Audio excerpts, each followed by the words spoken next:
עידו אוהב לרוץ בשלוליות. עידו אוהב לרוץ בשלוליות. עכשיו יש לי שאלה. רגע. מתי הולכים? יש לי שאלה. אם הגרפים הצורה שלהם שונה, כן? נקודת חיתוך שלהם שונה והדעיכה, קצב הדעיכה פה שונה. איזה נתון משותף לדעתכם לשני הגרפים בכל זאת? הסוף. הם יורדים. הזרם הסופי. אז מה צריך להיות שווה פה בין שני הגרפים? השטח שכלוא בגרפים, אוקיי? זאת אומרת, בסופו של דבר זה אותו קבל זה אותו מטען, כן? רגע, הזרם הסופי. מה? מה שווה הזמן? לא. הזמן פה שונה, כן, לקבל RC שונים, זאת אומרת שהתהליך עצמו ייקח זמן שונה עבור הפריקה ועבור הטעינה.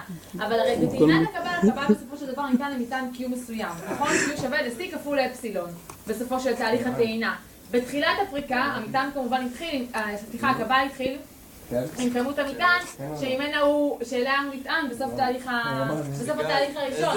ולכן השטח שחסום בין הגרף הירוק ובין צירתי, ובין הגרף האדום ובין צירתי הוא אותו שטח, כי הוא מייצג את המטען, כן? והמטען בטעינה כמובן שווה למטען בפריקה.